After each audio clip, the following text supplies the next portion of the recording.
Okay, let's go over our assignment from last night. So this assignment had chi-squared tests of independence. Now we need to be able to tell the difference in the three different kinds of chi-squared tests, but I believe this one just had the independence. So we'll talk about the differences of all three kinds at the end. All right.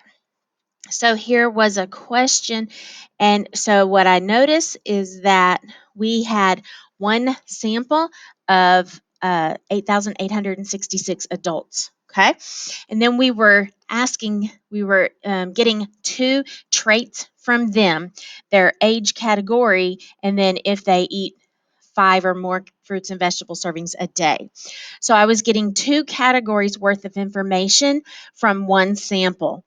That's a chi-squared test of independence. So, our null hypothesis, you could say that they are independent, meaning that they're not connected in any way. You could also say there is no association between them, no association, nothing happening, not affecting each other, not related.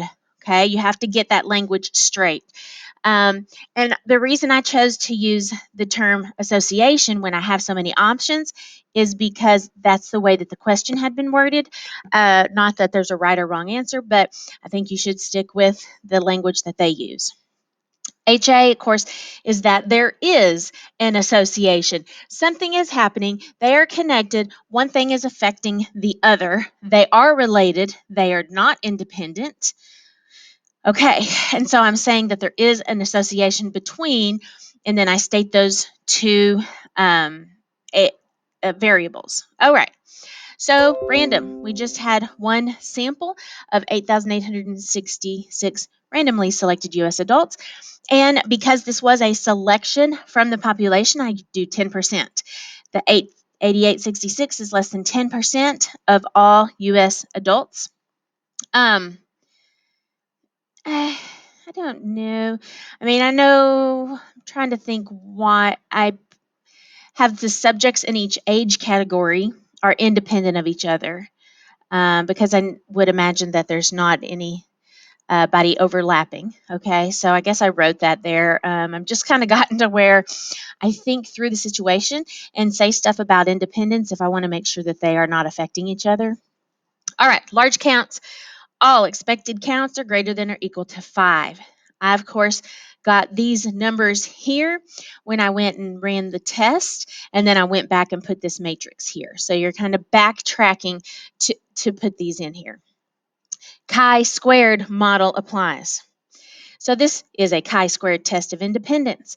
I had my observed in matrix A. I ran a chi-squared test, and here's the test statistic I got. The p-value, write out that whole word, 0.0112, and the degrees of freedom. So that p-value is less than alpha. I reject HO. So I have evidence that there is some kind of association between age category and whether or not the U.S. adults consume 5 or more fruits and vegetable servings a day. Okay, so there is a relationship. You could say there is a relationship, there is an association. They are affecting each other. They are not independent. Okay, independent would mean they're not affecting. They are not independent because they're connected. Number 2. So a couple different ways that you could do this problem. Of course, let's see. We had, again, one sample, and we were getting two traits from those subjects, what snoring category they were in, and what their other coughing, asthma, that kind of thing was happening. And so there were the hypotheses. Now, you could either, since you have all this information, I did it both ways. I went and I put this information into the observed. When you go put this in observed, do not include the totals. Okay. Anyway, I went and ran a chi-squared test, and there's what it came up: 22.38 for the chi-squared, and the p-value very small. Well, they had also already given me that chi-squared test statistic. So if they give you that, you could find the area in the tail from chi-squared CDFing it. See what's happening? Oops, that's not a chi-squared curve. Chi-squared curve should be a bit more skewed right.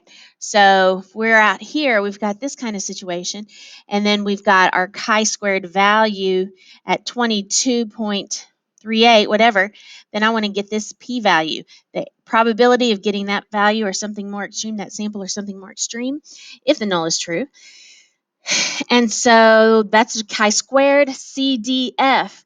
From that test statistic out to way far out there with 2 degrees of freedom gives me the same p-value.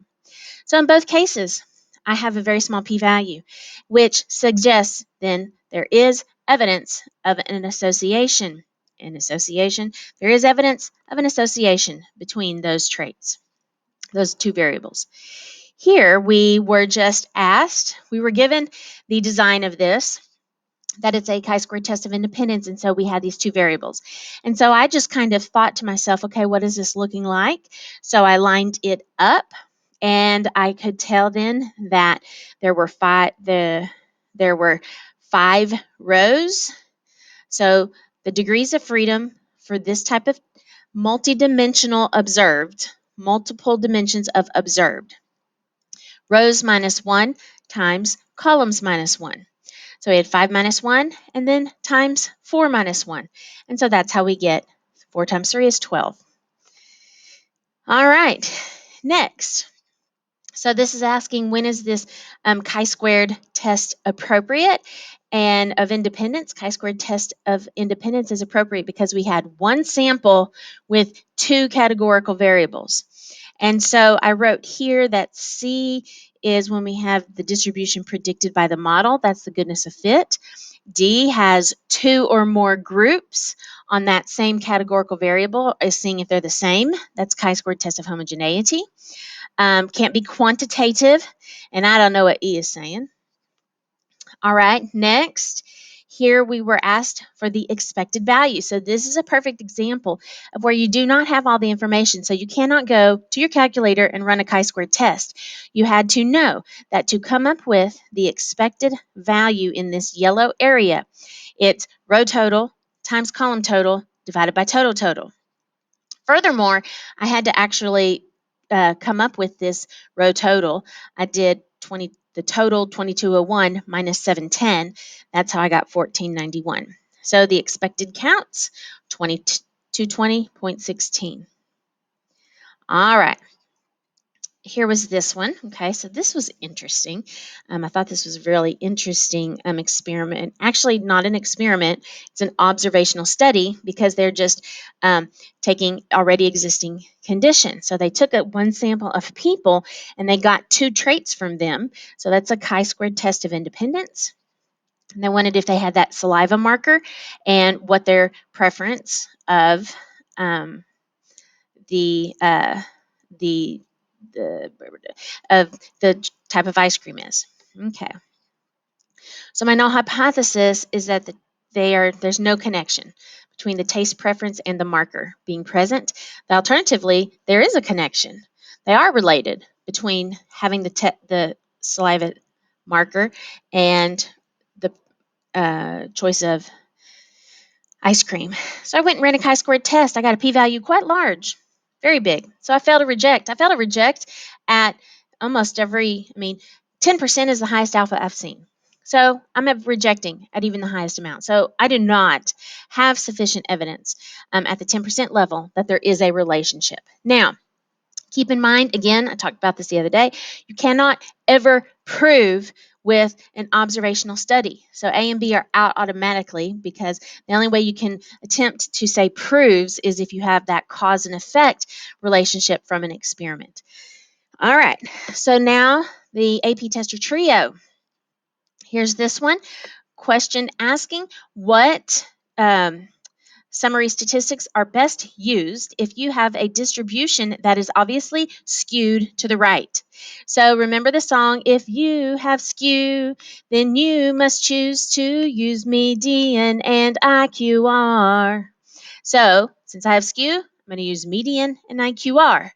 Ooh, symmetry, standard deviation, and mean. Okay, so this one I spent a little time on, just because I wanted to make sure, but I did not have to spend quite as much time as I did and feel fairly confident I got the right answer. Now, things I could find pretty easily: range, sample size, and see over here I need to do the range, the sample size, and the median. So those were pretty easy because I counted each side had 22 pieces of data, so the sample sizes were the same. Okay, and so the median was in that halfway point. It split 11 on the one side and 11 on the other. So here's where the median was on this left set of data at 83. Here's where the median was on that right set at 69 and a half. So the medians are definitely not the same. So with that in mind, I mean, here I can tell that it's a little skewed to the left. And because when you're looking at it, you need to think in terms of least to greatest. So it's actually got a tail on the left.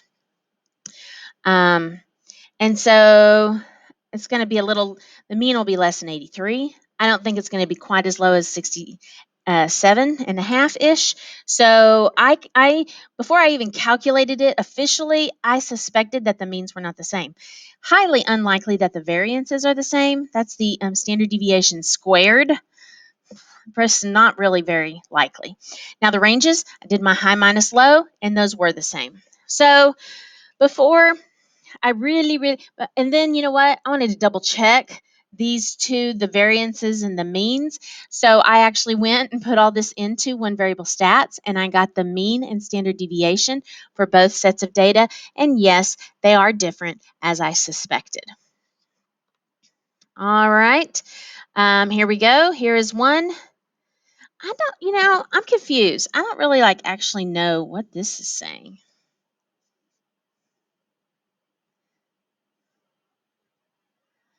Okay, I don't know. But anyway, so what I see here is that the mean of 18% is greater than the median of 15%. So that's going to tell me something about the shape of the distribution. Do you remember this little hint thing? We did mean, median, mode. And then you put your inequalities in there. And if the inequalities point to the right, then it's skewed right. If they pointed to the left, they were like this, then your distribution would be skewed left. If they are about equal, then it's symmetric. All right, so there we have it. Now, before you get into the warm-up for getting ready for the quiz, let's remember, and I'll leave this here of the summary information of how to tell the difference in the three different kinds of goodness of fit test: the test of homogeneity or the test of independence, what the number of samples and the number of categorical variables are pertinent to each one of those. All right, so work on your warm-up.